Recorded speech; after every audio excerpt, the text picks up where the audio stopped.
चलो, law of thoughts छोटा सा चैप्टर है, लेकिन समझने में टाइम लगेगा, क्योंकि शायद हम लोगों ने कभी टॉट्स के बारे में नहीं सुना। हम लोग सारे एक्ट्स पढ़ते हैं, सारे लॉज पढ़ते हैं, लेकिन ये कौन सा लॉ है आज तक ना देखा है ना सुना है। किसी ने सुना है? किसी ने सुना है कि टॉट्स है, कि लॉ ऑफ टॉट्स है? कभी नहीं सुना। हमने जाने कौन कौन से एक्ट सुने, इवन बहुत सारे एक्ट भी नहीं सुने होंगे, लेकिन कम से कम इतना तो है कि वो एक्ट है।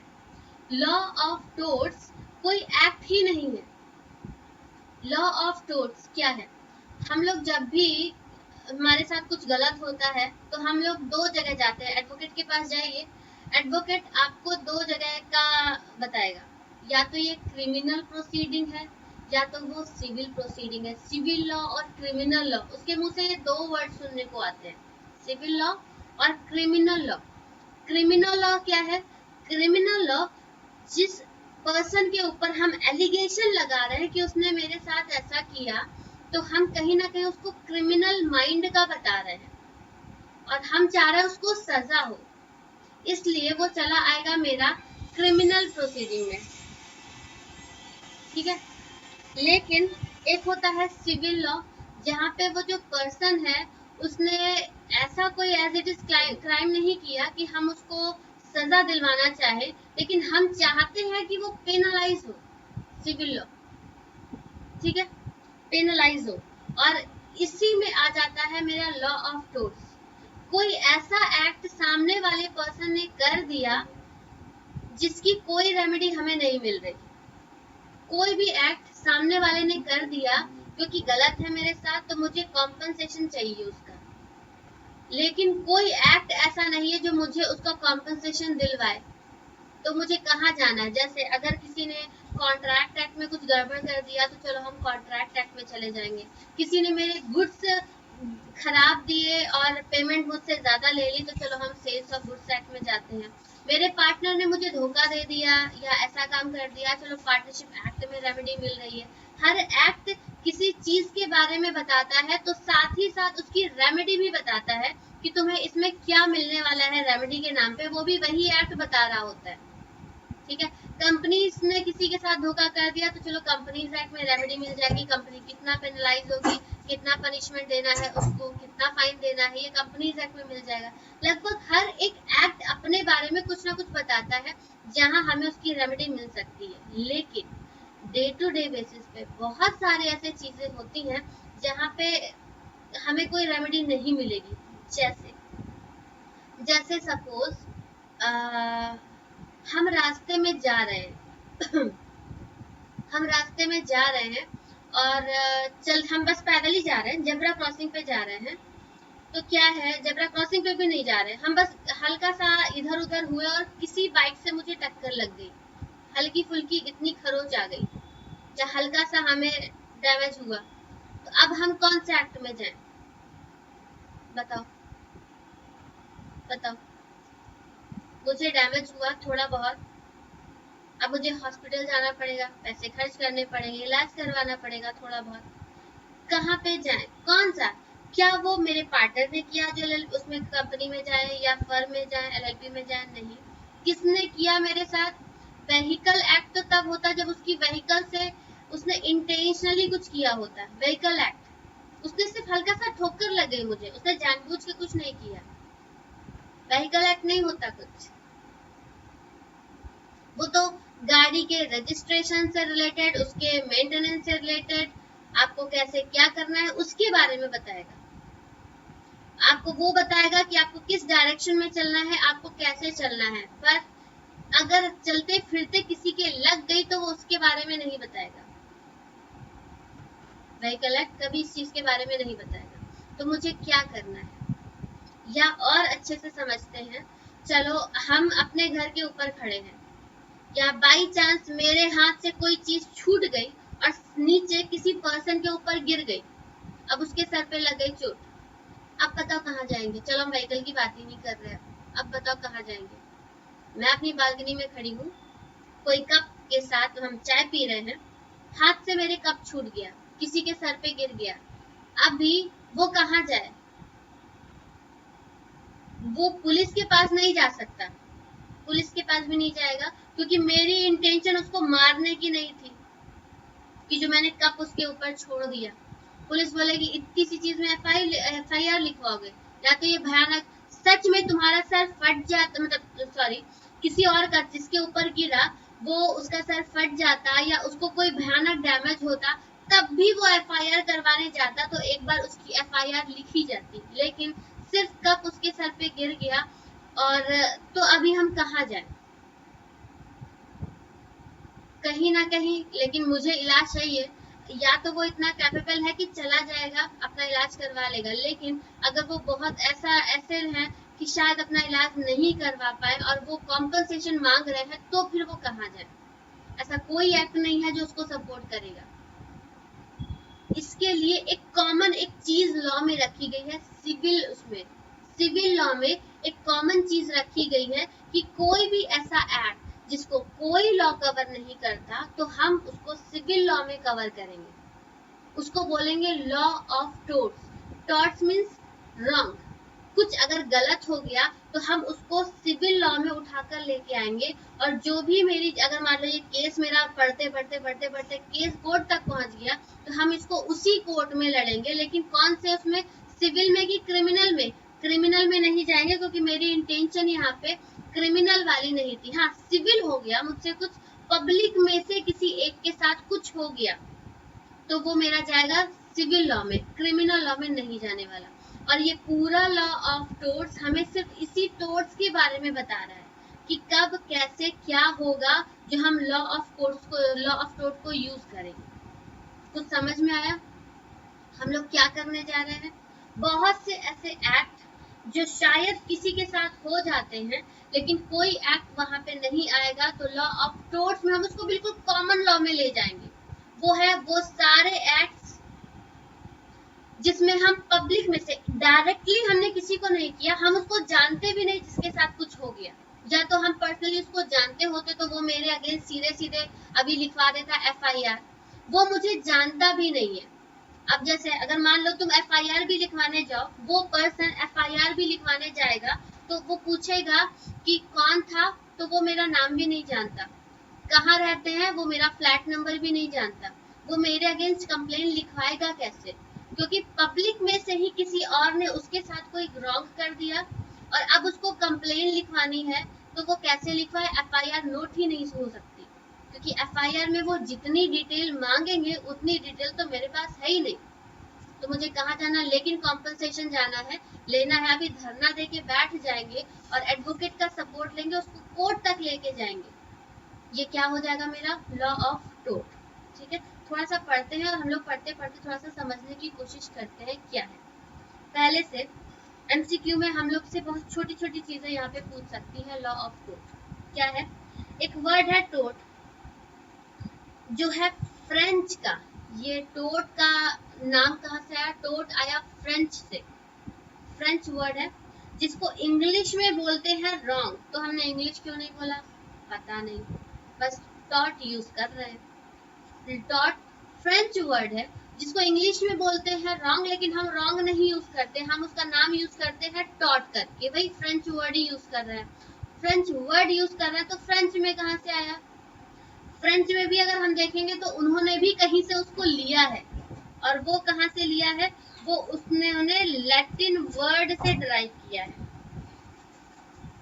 वो उन्होंने कहाँ से लिया है? वो एक लैटिन वर्ड है टोटम, उससे इन्होंने ड्राइव किया है टोट। समझ में आया? लैटिन वर्ड है, उसको बोलते हैं टोटम, एक वर्ड था, इससे इन्होंने फ्रेंच में उठाया है टोट,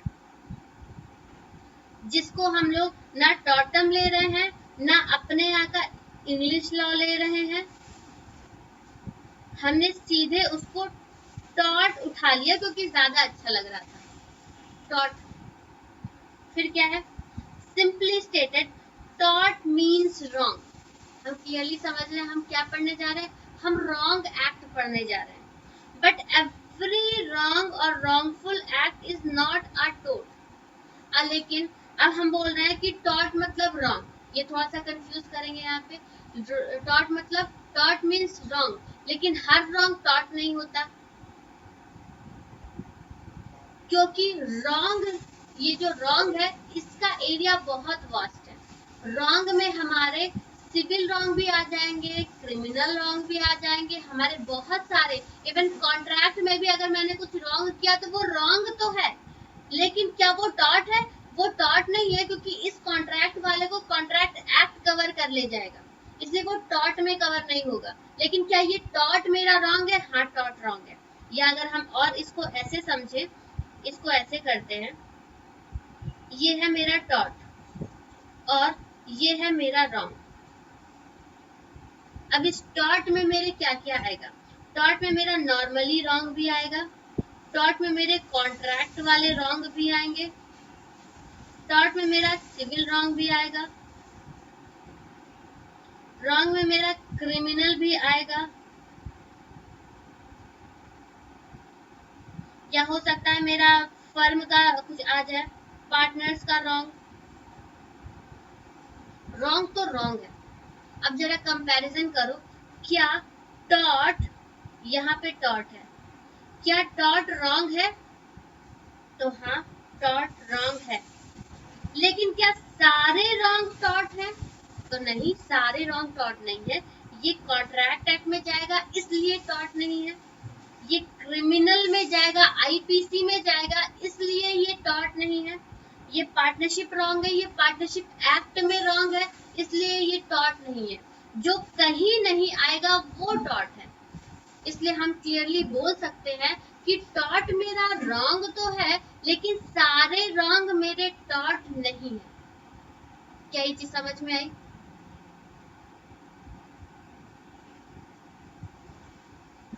क्या ये चीज हमें समझ में आई? ठीक है। एवरी रॉन्ग मतलब टॉट मीन्स रॉन्ग, क्लियरली हाँ सच में रॉन्ग है। बट एवरी रॉन्ग और wrongful act is not a taught, क्योंकि उसको हम बाकी भी चीजें कवर कर रहे हैं। ठीक है। टॉट is really a kind of civil wrong. टॉट को इन्होंने क्या बोला?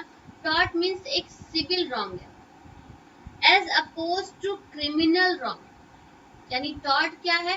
टॉट को भी जब हम रॉन्ग में देखेंगे तो दो रॉन्ग होते हैं, सिविल रॉन्ग और क्रिमिनल रॉन्ग। तो हम टॉट को सिविल रॉन्ग से कंपेयर करते हैं, क्योंकि क्रिमिनल रॉन्ग वो नहीं है। क्रिमिनल रॉन्ग में तो वो अलग ही अपना चलने लगेगा, इंडियन पीनल कोड आईपीसी चलने शुरू हो जाएगी। इसलिए टॉट एक सिविल रॉन्ग है, लेकिन वो क्रिमिनल रॉन्ग नहीं है।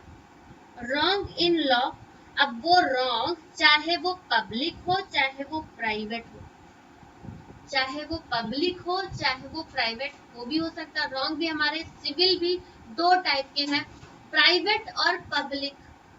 प्राइवेट और पब्लिक, अगर हम किसी से प्राइवेटली रॉन्ग करते हैं तो क्या वो मेरे अगेंस्ट कंप्लेन करवा सकता है? हाँ, वो मेरा नाम जानता है, मेरा एड्रेस जानता है, मेरे बारे में पूरी डिटेल जानता है, वो कंप्लेन कर ले जाएगा।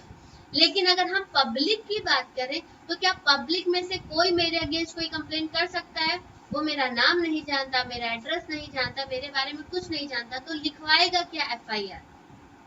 तो टॉट में भी पहली चीज सिविल रॉन्ग और क्रिमिनल रॉन्ग में से कौन सा? Civil wrong. और सिविल रॉन्ग भी मेरा दो, पब्लिक और प्राइवेट, तो उनमें से कौन सा? Public wrong. समझ में आया? तो हमारा टॉट में क्या चीजें कवर होने वाली हैं? सिविल रॉन्ग, वो भी जो पब्लिक से रिलेटेड है। अब broadly speaking, public wrong are the violations of public law. Public wrong क्या है? Violation against public law. जब यहाँ पे काफी लोग सोसाइटी में है तो हर एक का अपना एक पर्सनल राइट है जो उसको कॉन्स्टिट्यूशन ने दिया हुआ है, उसके राइट में हम इंटरफेयर नहीं कर सकते। हम उसका डैमेज करें या नहीं करें वो वाली बात ही नहीं आती, जरूरी नहीं है कि हम उसको कुछ डैमेज करें, बस हम उसको उसका राइट यूज ना करने दें, जबकि एज पब्लिक एज सिटीजन उसका वो राइट बनता है। तो हम क्या कर रहे हैं उसके अगेंस्ट, हम टॉट कर रहे हैं, हम उसके अगेंस्ट रॉन्ग कर रहे हैं। जैसे किसी को वोट ना करने दो, किसी को वोटिंग ना करने दो, क्या उसका कुछ डैमेज हुआ? कोई डैमेज नहीं हुआ। लेकिन एज पब्लिक उसका अपना एक राइट था वोटिंग करने का, और मैंने उसको वो एक्सरसाइज नहीं करने दिया। उसको कंप्लेन करनी है, क्या वो कंप्लेन कर ले जाएगा? हाँ कर ले जाएगा, लेकिन कहाँ करेगा? लॉ ऑफ टोट में। समझ में आया? Broadly speaking, public wrongs are the violation of public law. हम क्या कर रहे हैं? किसी पब्लिक लॉ का वायलेशन कर रहे हैं। आपको जब अपने राइट पता है तो दूसरों के राइट भी सेम ही है। अपना राइट यूज करते करते दूसरों का राइट इंटरफेयर नहीं करना है। लेकिन अगर आपने कुछ ऐसा वायलेशन टाइप का किया तो वो हो जाएगा public wrong and hence amounts to offences against the state, और उसको मान लिया जाएगा कि आपने स्टेट के अगेंस्ट ऑफेंस किया। अब आपके अगेंस्ट एक्शन लेगा कौन? कौन लेगा एक्शन? कौन ले सकता है? पब्लिक में से कौन ले सकता है? नहीं। लेकिन अब आप यहाँ पे क्या कर रहे हैं? सोसाइटी का राइट इंटरफेयर कर रहे हो, सोसाइटी के राइट में इंटरफेयर कर रहे हो, तो कौन तुम्हारे अगेंस्ट कंप्लेन करेगा? हो सकता है स्टेट ही तुम्हारे अगेंस्ट करवा ले। क्योंकि यहाँ पे क्या होता है, कोई भी चीज अगर सोसाइटी में कुछ भी हो, मान लो ये है मैं, ये एक इंडिविजुअल है, यहाँ पे पूरी सोसाइटी है, बहुत सारे लोग हैं यहाँ पे। अब हम क्या कर रहे हैं, इसी सोसाइटी में कुछ ऐसी चीज कर रहे हैं जो किसी से रिलेटेड पर्सनली नहीं है, लेकिन पूरे एक ग्रुप में देखें सोसाइटी के लिए वो हार्मफुल है। जैसे अगर हम ड्रिंक करके, कोई भी पर्सन यहाँ पे ड्रिंक करके रात भर चिल्लाता है, तो क्या वो किसी को पर्सनली परेशान कर रहा है? किसी को नहीं कर रहा, पर्सनली नहीं कर रहा है। लेकिन अगर हम कंप्लेन करेंगे तो कहाँ कंप्लेन करें? अब अगर किसी को केस करना हो तो मेरे बिहाफ पे, इस सोसाइटी के बिहाफ पे स्टेट आएगी, क्योंकि स्टेट के ऊपर ऑब्लिगेशन है कि अपने यहाँ जो रहने वाले लोग हैं इनको पीसफुल तरीके से रहने का राइट है। कोई उनके अगर पीसफुल तरीके से रहने के राइट में इंटरफेयर करता है तो कोई तो आएगा। तो कौन आएगा?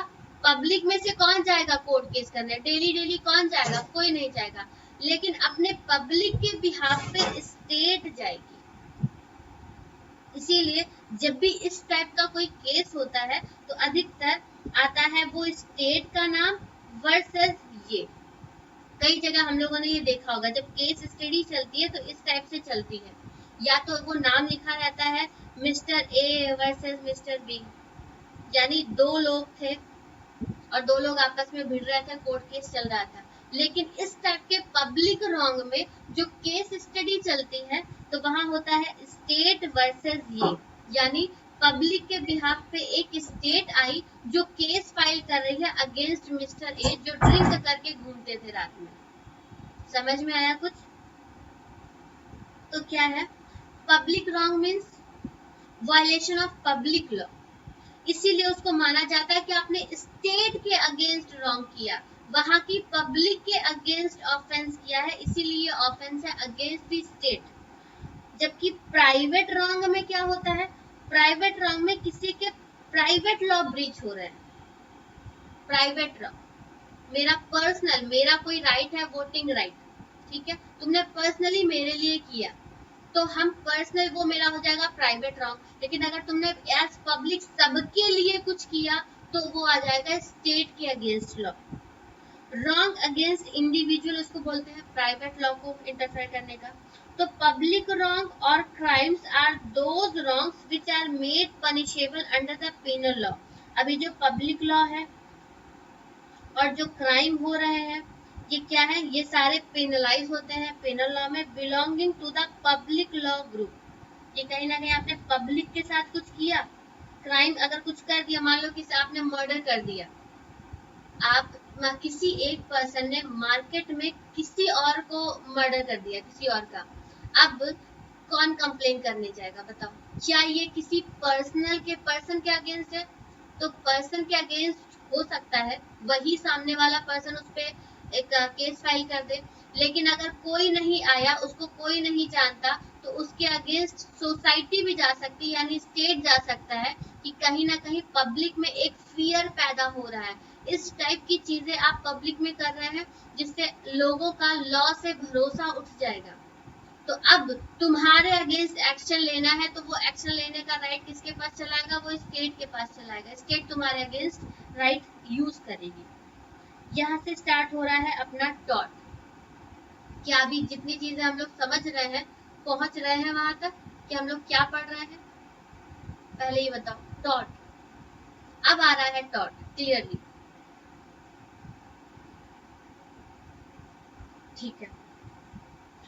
Taught means a civil wrong, पहले भी बता चुके हैं, कई बार पूछेंगे टॉट मीन्स का। तो टॉट means civil wrong which is not exclusively the breach of contract, जिसको हम ब्रीच ऑफ कॉन्ट्रैक्ट और ब्रीच ऑफ ट्रस्ट उसमें कवर नहीं करते, अदरवाइज सिविल रॉन्ग है, क्योंकि ये दोनों मेरे सिविल लॉ के ही पार्ट है। क्या इन्होंने बोला? टॉट मीन्स सिविल लॉ, और सिविल लॉ कहीं ना कहीं मेरा ब्रीच ऑफ कॉन्ट्रैक्ट और ब्रीच ऑफ ट्रस्ट को कवर करता है। लेकिन क्योंकि टॉट मेरा कॉन्ट्रैक्ट और ब्रीच नहीं कवर करेगा, कॉन्ट्रैक्ट के लिए अलग से लॉ है, ट्रस्ट के लिए अलग से लॉ है, इसलिए ब्रीच ऑफ कॉन्ट्रैक्ट। अच्छा वर्तिका, एक कॉन्ट्रैक्ट एक्ट है, एक कॉन्ट्रैक्ट एक्ट है, वहां पे ये पूरा 1872 वहां सारे प्रोविजंस लिखे हैं कॉन्ट्रैक्ट से रिलेटेड कि अगर हम किसी के साथ कोई कॉन्ट्रैक्ट करते हैं, एग्रीमेंट करते हैं, तो वो कॉन्ट्रैक्ट में कब कन्वर्ट होता है? अगर ये कॉन्ट्रैक्ट मैंने हाँ बोल दी कि हाँ मैं ये काम करूंगा, लेकिन बाद में अगर हम मुकर गए तो उसको बोलते हैं ब्रीच हो गया। मतलब मैंने किसी से बोला मैं तुमको 1 महीने बाद ये चीज प्रोवाइड करूंगा, अब वो मेरे भरोसे बैठ गया कि हाँ हम प्रोवाइड करेंगे, अब अचानक से 1 महीने बाद उसने मांगा तो मैंने बोला क्या बोला था मैंने, या अब मेरे पास नहीं है, बोला था तो बोला था, अब क्या कर लोगे? ये इसको बोलते हैं ब्रीच ऑफ कॉन्ट्रैक्ट। हमारे बीच उस वक्त वर्बली कॉन्ट्रैक्ट हुआ हो चाहे वो रिटर्न में कॉन्ट्रैक्ट हुआ हो, कॉन्ट्रैक्ट मीन्स कॉन्ट्रैक्ट है। और आज की डेट में तुमने उसको ब्रीच कर दिया, बिजनेस में ब्रीच हो गया किसी फेथ का, मेरा तुम पर से भरोसा उठ गया, तो इसको बोलते हैं ब्रीच ऑफ कॉन्ट्रैक्ट। अब सामने वाली पार्टी का तो नुकसान हो जाएगा, वो कहाँ जाएगी? तो कॉन्ट्रैक्ट एक्ट में ही उसको रेमेडी भी मिलेगी। हम कोर्ट जाएंगे और कॉन्ट्रैक्ट एक्ट का रेफरेंस देकर जाएंगे कि इन्होंने मेरे अगेंस्ट ये वाला काम कर दिया, बोला था 7 तारीख को ये प्रोवाइड करेंगे, इन्होंने प्रोवाइड नहीं किया, मुझे कितना लॉस हो गया, कॉन्ट्रैक्ट एक्ट मुझे रेमेडी देगा, ठीक है। वो भी हो जाता है सिविल रॉन्ग, सिविल रॉन्ग में ही वो कवर है, क्योंकि जितने भी कॉन्ट्रैक्ट चल रहे हैं कहीं ना कहीं बिजनेस से रिलेटेड, वो मेरे सिविल से ही रिलेटेड है। लेकिन कॉन्ट्रैक्ट के लिए अलग से लॉ है, इसलिए हम उसको टॉर्ट में कवर नहीं करेंगे, क्योंकि टॉर्ट का मतलब है जहाँ पे कोई लॉ नहीं है। कॉन्ट्रैक्ट के लिए लॉ है, ट्रस्ट के लिए लॉ है, इसलिए हम लोग वो चीजें कवर नहीं करेंगे। हाँ, बाकी सिविल लॉ मेरे लॉ ऑफ टॉर्ट में कवर है। कितनी चीज समझ में आई? तो tort means civil wrong which is not exclusively, जिसमें क्या नहीं है, एक्सक्लूड है कॉन्ट्रैक्ट, ब्रीच ऑफ कॉन्ट्रैक्ट और ब्रीच ऑफ ट्रस्ट, उसके लिए भी अलग से लॉ है। तो द डिस्टिंक्शन बिटवीन सिविल और criminal wrongs depends on the nature of appropriate remedy provided by law. अब हमें ये समझना पड़ेगा, बहुत ही स्लाइट एक डिफरेंस आता है कि कोई भी एक्ट कब वो क्रिमिनल लॉ में फॉल कर जाएगी और कब वो मेरी सिविल लॉ में फॉल कर जाएगी, बहुत जरा सा डिफरेंस है। डिफरेंस है मेरी इंटेंशन, डिफरेंट है मेरी इंटेंशन।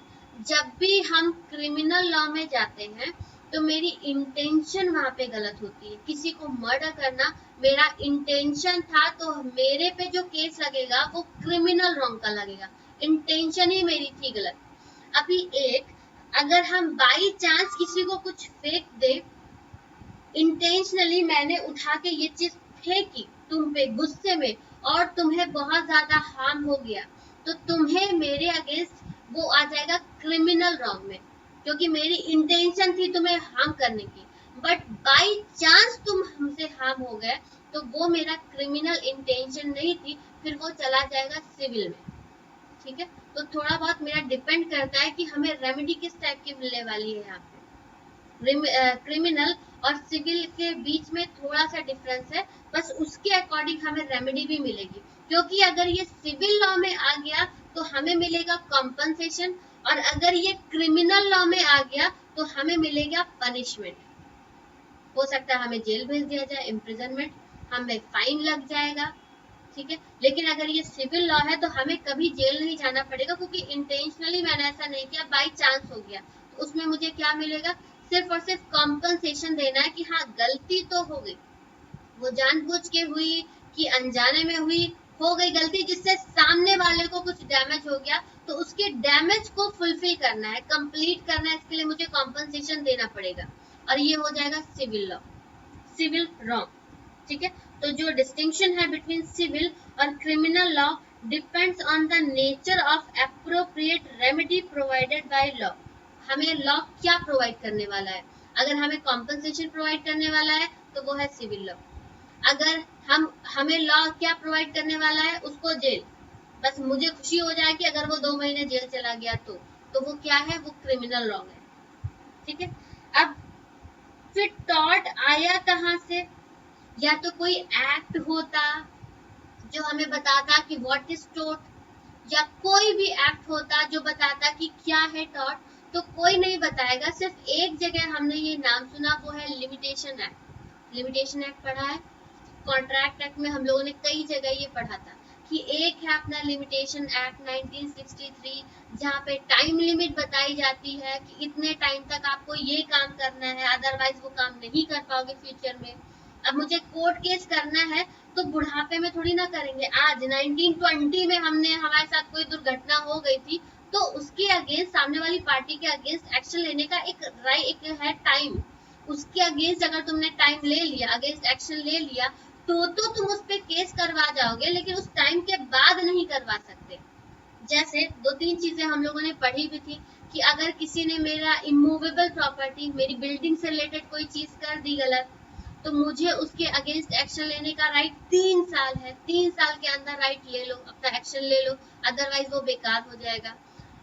फिर क्या था, अगर अगर कोई मेरा उधार लेकर बैठा है, मुझसे लोन लेके बैठा है और मुझे पेमेंट चाहिए वापस, वो नहीं दे रहा, केस करना है कर दो, टाइम है, उस टाइम लिमिट के अंदर केस करना है, अदरवाइज वो तुम केस नहीं कर पाओगे। 3 साल के बाद तुम उससे लोन वापस ले नहीं सकते, क्योंकि लिमिटेशन एक्ट बोलता है 3 साल के बाद तुम्हारा टाइम खत्म हो जाएगा, अब तुम उसके अगेंस्ट एक्शन नहीं ले सकते, वो तुम्हारा लोन चला गया उसके पास। लीगली तुम एक्शन नहीं ले सकते, हाँ पर्सनली जाके तोड़फोड़ कराओ वो अलग है, लीगली तुम उसके अगेंस्ट एक्शन नहीं ले सकते। सेम ऐसे ही है कि अगर लिमिटेशन एक्ट में एक और चीज है कि अगर तुम्हारे अगेंस्ट कुछ सिविल रॉन्ग होता है तो तुम्हारे पास एक्शन है विद इन अ ईयर, 1 साल के अंदर अंदर कर दो अगर कुछ करना है, अदरवाइज नहीं कर पाओगे। ठीक है, तो पहली बार लिमिटेशन एक्ट में सेक्शन 2M में हमें टॉर्ट नाम दिखा। टॉर्ट, उसने टॉर्ट को डिस्क्राइब किया और क्या बताया, section 2M of the limitation act 1963। नाम याद रखना सेक्शन का, कौन से एक्ट से आया ये भी याद रखना। उसने बोला tort means a civil wrong, उसने बताया tort means civil wrong which is not exclusively a breach of contract or breach of trust, जिसमें हमारा क्या नहीं कवर होगा, ब्रीच ऑफ कॉन्ट्रैक्ट नहीं कवर होगा और ब्रीच ऑफ ट्रस्ट नहीं कवर होगा। ठीक है, ये हमारा बताया लिमिटेशन एक्ट ने पहली बार। फिर क्या है, 3 राइटर थे जिन्होंने टॉर्ट को डिस्क्राइब करने की कोशिश करी, क्योंकि कहीं डिस्क्रिप्शन उसका मिलता नहीं है। अब जब मिल नहीं रहा है तो जितने भी अलग अलग ऑथर थे उन्होंने अपने हिसाब से उसको डिफाइन करने की कोशिश की है ताकि लोगों को समझ में आए कि व्हाट इज टॉर्ट। तो तीनों ने अपनी अपनी डेफिनेशन दी है, तीनों की डेफिनेशन को समझते हैं। हो सकता है पूछ ले हमसे एमसीक्यू में कि ये किसने बोला, ये किसने बोला, या ये वाला कॉन्सेप्ट कौन लेकर आया था अपनी डेफिनेशन में, तो वो हमें अच्छे से समझना है डेफिनेशन क्या आ रही है। पहले सैलमन, एक ऑथर है सैलमन, इन्होंने क्या डिफाइन किया, इन्होंने लगभग सेम ही लैंग्वेज डिफाइन करी। क्या बोला, एक सिविल रॉन्ग, टॉर्ट को डिफाइन कर रहे हैं। Tort is a civil wrong for which the remedy is a common law, जिसके अगेंस्ट हमें रेमेडी क्या मिलने वाली है, एक कॉमन लॉ है। कोई रेमेडी कोई एक्ट स्पेसिफिकली नहीं देता, वरना हमें रेमेडी मिलती from the contract act, from the partnership act, from the ये वाला एक्ट, फ्रॉम द वो वाला एक्ट, वो नहीं। उसने क्या बोला, एक कॉमन लॉ। कॉमन दिमाग लगाओ और सोचो कि क्या रेमेडी होनी चाहिए, और ये दिमाग कौन लगाएगा, वो लगाएगा कोर्ट। कि सामने वाले को ये हार्म हो गया, एक दूसरे को नहीं जानते, बाई चांस हो गया, लेकिन फिर भी एक पार्टी तो हार्म हो गई ना, तो दूसरी पार्टी उसको कॉम्पनसेट करेगी। कितना करेगी ये भी कोर्ट जज करेगी, कितना। अब सामने वाली पार्टी नहीं बताएगी मुझे 5 लाख चाहिए।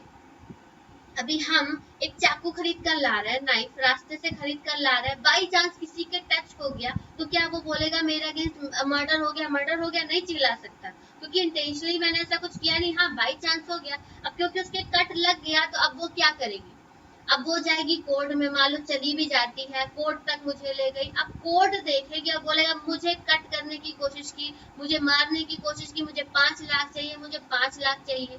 तो क्या वो 5 लाख सामने पार्टी बोलेगी? ये भी डिसाइड करेगी कोर्ट कि कितना बनता है इस केस में कि वो कॉम्पनसेशन पे करे, क्योंकि यहाँ पे कोर्ट के ऊपर ऑब्लिगेशन है कि अब उसको दोनों का देखना है।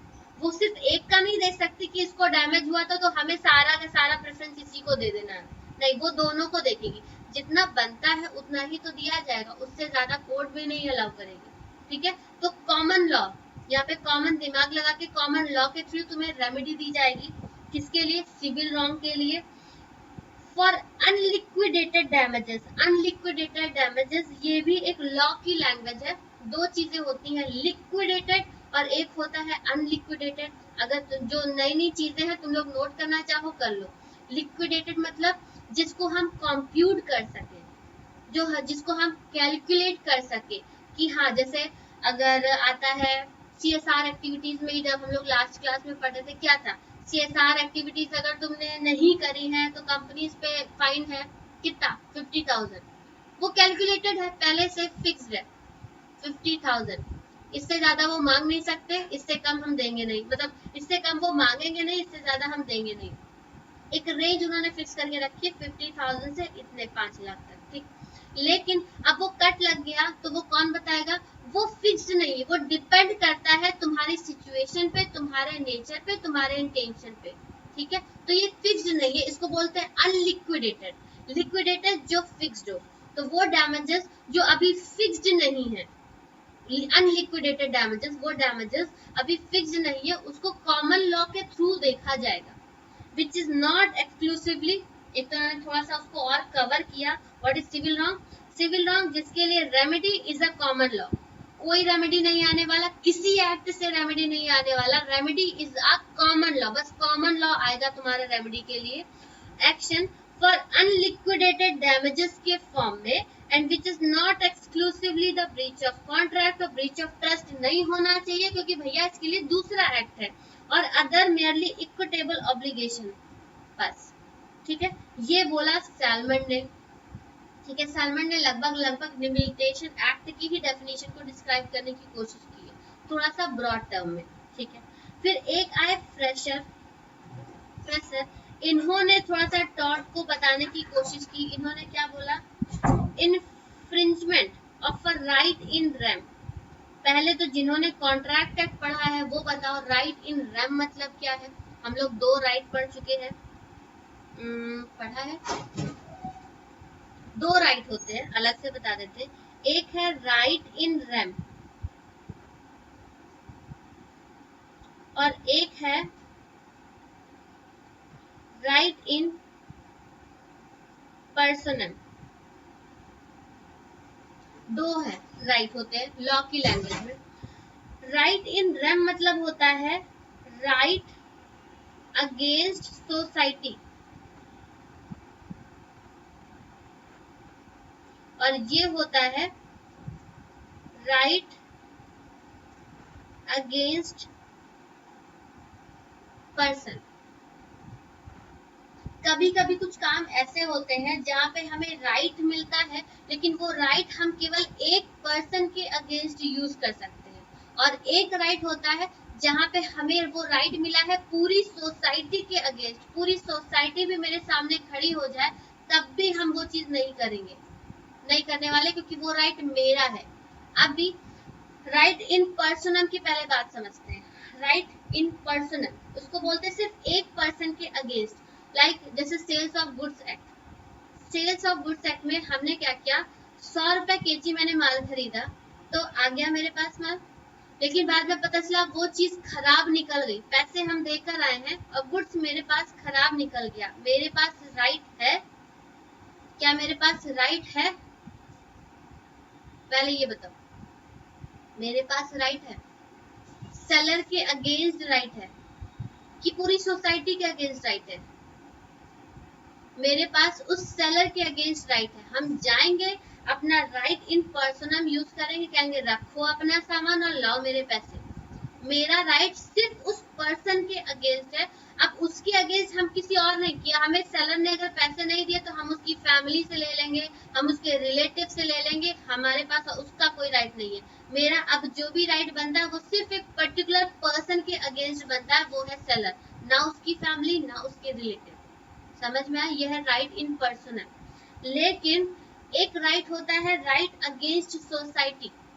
मेरा राइट पूरी सोसाइटी के अगेंस्ट आया है, सोसाइटी में कोई भी मेरे सामने खड़ा हो जाएगा तो वो चीज मुझसे करवा नहीं सकता, क्योंकि मेरे पास वो राइट है। जैसे मेरा अगर लैपटॉप, ये मेरा लैपटॉप है, हम खरीद कर लाए हैं, इसको इसके साथ हम कुछ भी करें, हम इसको फेंक दें, हम इसको तोड़ दें, हम इसको सेल कर दें, हम कुछ भी ना यूज करें, बंद कर दे कहीं भी, वो मेरा राइट है। अब सोसाइटी में से कोई भी उठ के आ नहीं सकता कि तुम उसको चला क्यों नहीं रहे हो, तुम उसको यूज क्यों नहीं कर रहे हो, कोई नहीं बोल सकता। ये मेरा पूरा पर्सनल राइट है, सोसाइटी में कोई नहीं आ सकता। लेकिन अगर हम राइट इन पर्सनम की बात करें तो कोई भी एक, क्योंकि वो मेरा पर्टिकुलर राइट हो जाएगा, ठीक है, कोई एक हो सकता है। अगर हम ही सेलर है तो मेरा बायर मेरे पास आ सकता है मेरे अगेंस्ट, वो है राइट इन पर्सनम लेकर। लेकिन राइट अगेंस्ट सोसाइटी में मेरा राइट सबके अगेंस्ट है, उसको साथ हमें जो करना है हम कर लेंगे, ठीक है। कुछ समझ में आया? राइट इन रेम और राइट इन पर्सनम में फर्क समझ में आया? मेरा राइट एक अगेंस्ट के, एक पर्सन के अगेंस्ट है, और राइट इन रेम में मेरा राइट पूरी सोसाइटी के अगेंस्ट है। फिर क्या है, तो फ्रेशर ने मेरा राइट इन रेम बता रहा है, क्या है, infringement of a right in rem of a private individual giving a right of compensation at the suit of injured party। इसको टुकड़ों टुकड़ों में पढ़ेंगे। राइट इन रैम, चलो ठीक है, राइट इन रैम फिर से बता देते हैं। राइट इन रैम क्या है, मेरा राइट अगेंस्ट सोसाइटी, कि अगर मेरा यहाँ पे राइट है कि मुझे यहाँ पे पीसफुल तरीके से रहना है तो वो मैं रह सकती हूँ, सोसाइटी में कोई मुझे ऑब्जेक्शन नहीं कर सकता।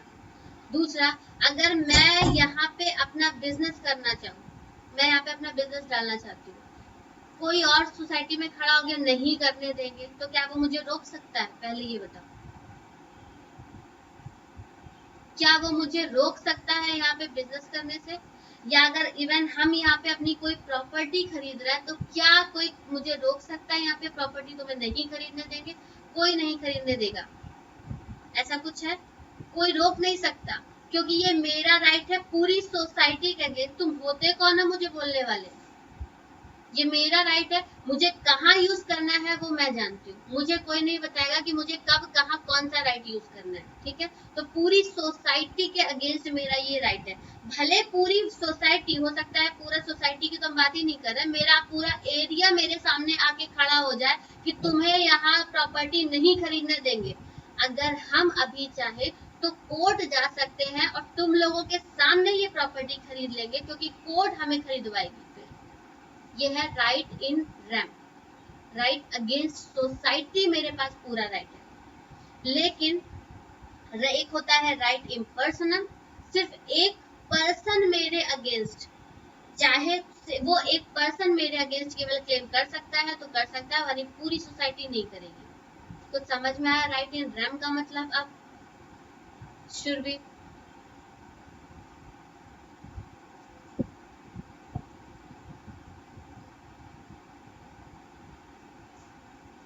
बताओ, ठीक है। अब क्या है इन्फ्रिंजमेंट? इन्फ्रिंजमेंट मतलब इंटरफेयर कर रहा है। मेरा राइट इन रन था, यानी मेरा कोई राइट था पूरी सोसाइटी के अगेंस्ट, उसको कोई वायलेट कर रहा है, उसको कोई वायलेट कर रहा है। मेरा राइट था, कोई कैसे वायलेट कर सकता है? वो मेरा सोसाइटी में रहने का राइट है, सोसाइटी को नहीं बाय करेंगे, पर्सनल प्रॉपर्टी को बाय करने का राइट है, मेरा यहाँ पे बिजनेस करने का राइट है, कोई भी राइट है, पर मेरे राइट को कोई इंटरफेयर कर गया, तो क्या हम बोले कि वो क्रिमिनल राइट उसने रॉन्ग किया कि मेरे साथ की पब्लिक रॉन्ग किया? पहले बताओ, मेरा राइट इन रेम को कोई वायलेट कर गया, उसने मेरे साथ सिविल रॉन्ग किया कि क्रिमिनल रॉन्ग किया?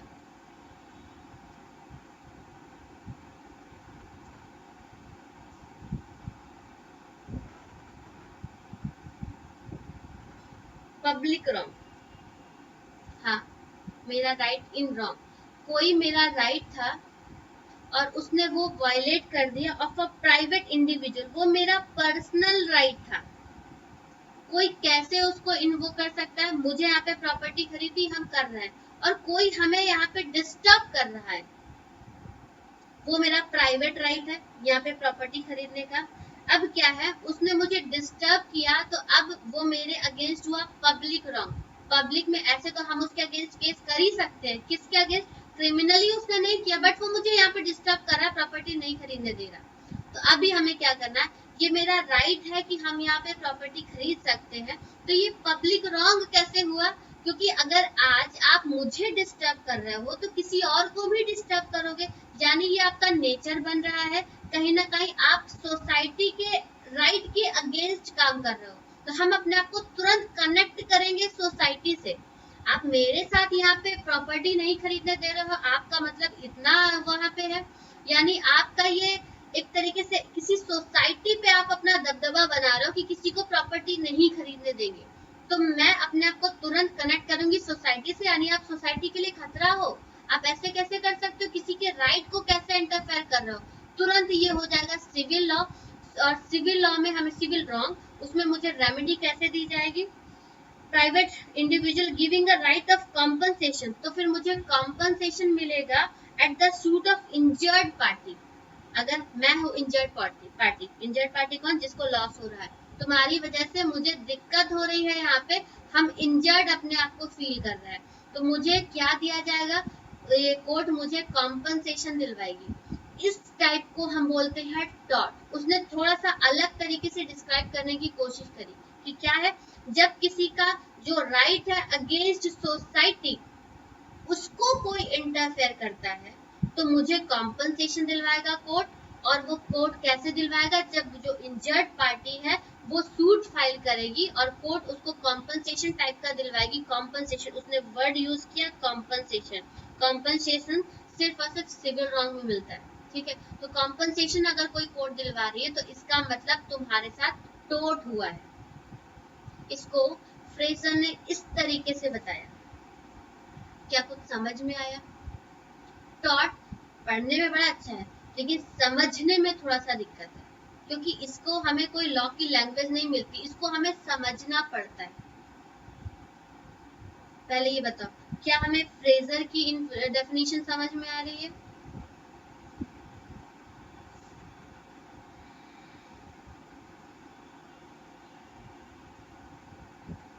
चलो, डेफिनेशन तक ही पढ़ेंगे हम लोग। इसके बाद जब कल हम लोग पढ़ेंगे तो एक बार फिर से इसको पढ़ेंगे, ठीक है? चलो, अब क्या है, एक है विनफील्ड, इन्होंने अपनी तरीके से उसको डिस्क्राइब करने की कोशिश करी। सोचो बेचारे ऑथर तक डिस्क्राइब करने पे आ गए कि टॉर्ट होता क्या, थोड़ा समझाने की कोशिश करें, शायद समझ जाओ। क्या है?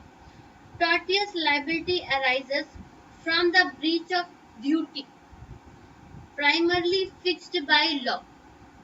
ये कौन सी ड्यूटी है जो फिक्स करी जा रही है बाय लॉ? जैसे, इसीलिए इसको कनेक्ट करो सोसाइटी से, क्योंकि लॉ ने तुमको स्पेशली नहीं बोला कुछ करने के लिए। लॉ ने बोला है एक बना दिया है कि जब हम यहाँ पे सोसाइटी में रहते हैं तो हमें इस तरीके से रहना चाहिए। उस तरीके में क्या है, ज्यादा शोर नहीं मचाना है, शांति से रहिए। अगर आसपास आपके कोई ओल्ड लोग हैं तो उनको हो सकता है लाउड म्यूजिक से दिक्कत हो, तो जरा लाउड स्पीकर स्लो रखिए, ठीक है। रास्ते में जब भी चलिए तो थोड़ा लेफ्ट में चलिए, बीच रास्ते में मत चलिए। ये कौन बोलता है? ये कोई बोलता नहीं है, ये हमें बताया जाता है। ये हमारी ड्यूटी है एज पब्लिक। जब हम पब्लिक के बीच में रहते हैं तो अपनी पब्लिक, क्योंकि पब्लिक में हम खुद भी आते हैं, जब हम पब्लिक के बीच में रहते हैं तो हमें पब्लिक का ध्यान भी रखना है। ये लॉ बोलती, बस इतना बोलती और कुछ नहीं बोलती। जब कॉन्स्टिट्यूशन अपना पढ़ेंगे तो वहां पे रहने के लिए सिर्फ इतना बताया गया है कि यहाँ पे आपको पीसफुल तरीके से रहना है एज अ सिटीजन, ठीक है। तो हम रहते हैं। कोई एक्ट बोलता है क्या? कोई एक्ट नहीं बोलता, लेकिन बस हाँ इतना ये खुद से है कि जब आप पब्लिक में रहते हो तो पब्लिक के लिए थोड़ा सोच के रहो कि आपके इस काम से किसी और को डिस्टर्ब ना हो। हालांकि आप उसको कोई डैमेज नहीं करोगे। मान लो जैसे बगल में है, दो लोग हैं जो 80 प्लस के हैं और शायद वो शांति से रहना चाहते हैं, उनको लाउड म्यूजिक नहीं पसंद। आप डेली खूब लाउड म्यूजिक बजाते हो तो कहीं ना कहीं उनको क्या कोई किसी टाइप का डैमेज हो रहा है, मॉनिटरी डैमेजेस हो रहा है, कुछ नहीं, बट उनको वो पीस नहीं मिल पा रहा है जो एज अ सोसाइटी में रहने में उनको मिलता नहीं मिल पा रहा। तो अब आप क्या कर रहे हो? उनका वो पब्लिक राइट इंटरफेयर कर रहे हो। और उसके लिए वो बता रहा है कि टॉर्टियस तुम्हारी लाइबिलिटी कब अराइज होती है, मतलब ये रॉन्ग वाली लाइबिलिटी तुम्हारी अराइज होगी कि तुमने कुछ रॉन्ग कर दिया। कब? From the breach of duty, क्योंकि मेरी लाइबिलिटी अराइज हुई है, हमने एक ड्यूटी का ब्रीच किया है। और वो ड्यूटी किसने फिक्स करी थी? लॉ ने फिक्स करी थी कि तुम्हें सोसाइटी का ध्यान रखना है, और मुझसे वो लाइबिलिटी ब्रीच हो गई तो मेरे ऊपर क्या लगेगा? वो टॉर्ट है, मैंने टॉर्ट किया। This duty is towards persons generally, और ये ड्यूटी ये किसके है? ये ड्यूटी मेरी किसके अगेंस्ट है? किसी पर्टिकुलर पर्सन के लिए नहीं बताई, इन्होंने बोला पर्सन जनरली, कोई भी हो सकता है वो पब्लिक में, यानी हम उसको पब्लिक बोल सकते हैं। तो मेरी वो ड्यूटी उसने फिक्स करी है पब्लिक के अगेंस्ट, और इसका breach is redressable by an action for unliquidated damages. और उसका ब्रीच अगर मैंने कर दिया अपनी लायबिलिटी, जो था कि मुझे सोसाइटी के सही के लिए करना है और मैंने उसका ब्रीच कर दिया, तो उसको कैसे सॉल्व की जाएगी? वो ब्रीच की रेमेडी दी जाएगी, उसको रेमेडी भी बोल सकते हैं। वो होगा एक एक्शन फॉर अनलिक्विडेटेड डैमेजेस। तो मुझे उसकी रेमेडी कैसे देनी है? अनलिक्विडेटेड डैमेजेस के फॉर्म में वो रेमेडी है, उसके ब्रीच की रेमेडी अनलिक्विडेटेड फॉर्म में है। यानी कोर्ट फिर बताएगी कि तुम्हें कितना कॉम्पनसेशन उसको देना है। या सिंपल, अगर हम सिंपल से जैसे होता है केस फॉर डिफेमेंट, मानहानि का मुकदमा, मानहानि, जैसे अगर हम बहुत ज्यादा फेमस नहीं है, मानहानि में तो लोग अपना वो भी कर देते हैं कि तुम्हारी इंटेंशन थी कि तुम मेरी रेपुटेशन को खराब करो, तो क्रिमिनल में आ जाएगा। तो हम बहुत बड़े वाले सेलिब्रिटी नहीं है, लेकिन फिर भी हम एक नॉर्मल आदमी है, सिंपल नॉर्मल आदमी है, लेकिन कोई मेरे बारे में सोसाइटी में उठपटांग बोले जा रहा है, बोले जा रहा है, बोले जा रहा है, क्या मेरे पास कोई राइट नहीं है? जब हम सोसाइटी में हैं तो सोसाइटी में हर एक पर्सन की रिस्पेक्ट करना, उसकी इज्जत करना सबका काम है। अब मेरा क्या है? यहाँ पे कोई मेरे बारे में उठपटांग बोल रहा है तो मुझे अगर उसके अगेंस्ट एक्शन लेना है तो क्या लेना है? क्या क्या उसने मेरे राइट को इंटरफेयर किया? हाँ, एज अ पब्लिक उसने मेरे राइट को इंटरफेयर किया। मुझे क्या उसने मेरे बारे में बुरा भला बोला? क्या मुझे कोई डैमेज हुआ? मॉनिटरी टर्म में नहीं हुआ, लेकिन शायद मेंटली टर्म में मेरा हो गया कुछ डैमेज। तो अब गवर्नमेंट क्या बोलेगी? तुम्हें उनको कॉम्पनसेट करना पड़ेगा। इसलिए नहीं, अब मेरा कोई नुकसान नहीं हुआ, लेकिन फिर भी कोर्ट तुमसे कॉम्पनसेशन दिलवाएगी। क्यों दिलवा रही है? अगर ये कुछ हार्म टाइप का केस होता तो हो सकता मेरे इलाज तक का पैसा वो दिलवा देती, लेकिन यहाँ पे मुझे कुछ हार्म नहीं हुआ, लेकिन फिर भी कॉम्पनसेशन दिलवाएगी। क्यों? क्योंकि तुमसे गवर्नमेंट तुम्हें जेल नहीं भेज सकती इस चीज के, लेकिन तुम्हें कहीं ना कहीं हल्का सा पेनलाइज करने की कोशिश करेगी, ताकि तुम अगली बार ये चीज करने से पहले सोचो। ठीक है, तो तुम्हें कॉम्पनसेशन पे करना पड़ेगा, ताकि तुम अगली बार अपनी ये ड्यूटी को याद रखना कि सोसाइटी में रहते हो तो सोसाइटी के हिसाब से चलना है तुम्हें। ठीक है, इसको विनफील्ड डिस्क्राइब कर रहा है। फिर से पढ़ते हैं कि मेरी लायबिलिटी क्या, ये लायबिलिटी को बता रहा है कि जब मेरी लायबिलिटी अराइज हो जाती है कि मैंने किसी की जो मेरे पास ऊपर ड्यूटी इम्पोज की गई थी बाय लॉ, वो मैंने उसको नहीं माना और मैंने उसका ब्रीच कर दिया, तो मुझे क्या करना पड़ेगा, उसका इलाज बस यही है कि तुम्हें अनलिक्विडेटेड डैमेजेस पे करने पड़ेंगे, बस यही इसका सॉल्यूशन है। तो इसको बोलते हैं टॉर्ट। फिर two important elements can be derived, मतलब इन तीन ऑथर्स की हमने लगातार जब डेफिनेशन पढ़ी तो इन्होंने कुछ चीजें निकाली। इस एलिमेंट से हम दो तीन चीजें निकाल सकते हैं। निकला क्या कि टोट is a species of civil injury, कि टोट को कहीं ना कहीं हम सिविल इंजरी से जोड़ सकते हैं कि सिविल में यानी पब्लिक में किसी को इंजरी हुई। Injury of wrong as opposed to criminal wrong, कि वो सिविल इंजरी है अपोज टू पब्लिक, हाँ पब्लिक वो क्रिमिनल रॉन्ग नहीं है, वो सिविल रॉन्ग है। एक चीज हमने ये निकाली। और दूसरा, every civil wrong is not a tort, ये तो हम पहले ही पढ़ चुके हैं कि टॉर्ट में सिर्फ और सिर्फ सिविल रॉन्ग आता है, लेकिन सिविल रॉन्ग में बहुत सारी चीजें कवर हो जाती है, इसलिए हम उसको टॉर्ट नहीं बोलेंगे। Accordingly it is possible to distinguish tort from a crime, हम टॉर्ट को क्या क्राइम से डिस्टिंग्विश कर सकते हैं, बड़े आराम से कर सकते हैं, क्योंकि क्राइम में मेरा इंटेंशन ही गलत होता है, तो हम उसको टॉर्ट को क्राइम से अलग मानेंगे। And from a contract, trust से भी अलग मानेंगे, क्वेसी कॉन्ट्रैक्ट से भी अलग मानेंगे, क्योंकि हम लोग कॉन्ट्रैक्ट एक्ट में पढ़ चुके हैं क्वेसी कॉन्ट्रैक्ट, उसके लिए भी कॉन्ट्रैक्ट एक्ट में रेमेडी है, उसको भी नहीं मानेंगे हमारे कोर्स में। तो डिस्टिंक्शन बिटवीन सिविल और criminal wrong depends on the nature of appropriate remedy provided by law. Simply अगर हम ये जाने कि कोई चीज क्रिमिनल है कि सिविल है, हम उसकी रेमेडी देखते हैं, क्या इसकी रेमेडी कॉम्पनसेशन दे के हो सकती है क्या। अगर सिर्फ मैंने उसको कॉम्पनसेशन दिलवा दिया और वो मान गया तो ओके है, ये सिविल रॉन्ग है। लेकिन अगर सामने वाला कॉम्पनसेशन से नहीं मांग रहा, वो कह रहा नहीं हमें उसको पनिशमेंट देना है, 2 साल जेल चाहिए, 4 लाख रुपए की पेनाल्टी चाहिए, 2-3 डंडे अलग से चाहिए, तो वो मेरे लिए सिविल रॉन्ग नहीं है, फिर वो क्रिमिनल रॉन्ग है। ठीक है, तो वो क्या है, वो मेरे लिए है civil wrong. Nature of appropriate remedy पे डिपेंड करता है कि मुझे किस टाइप की रेमेडी मिल जाएगी। अगर मैं कॉम्पनसेशन से शांत हो जाऊंगी तो वो सिविल रॉन्ग है। अगर मुझे उसको पेनलाइज करना है, उसको 2 डंडे चाहिए, 4 लाख रुपए पेनाल्टी भी चाहिए और चाहते 2 साल की उसको जेल भी हो जाए, तो ये है सिविल रॉन्ग। ये बताता है व्हाट इज सिविल और व्हाट इज क्रिमिनल। क्या इतना समझ में आया? थोड़ा थोड़ा तो समझ में आया।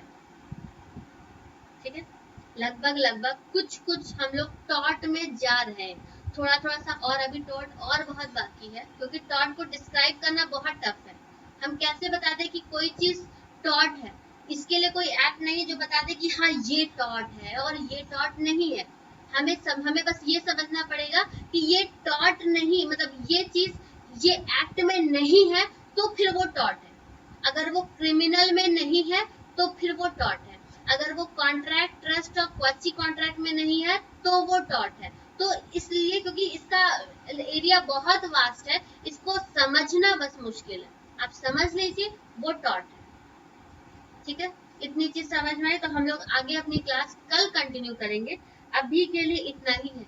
ये पूरा लगभग आज हम लोग एक पेज भी कवर नहीं कर पाए, एक पेज वापस हम लोग पढ़ेंगे और कल इसको जल्दी से गो थ्रू होंगे और आगे बढ़ेंगे। ठीक है, चल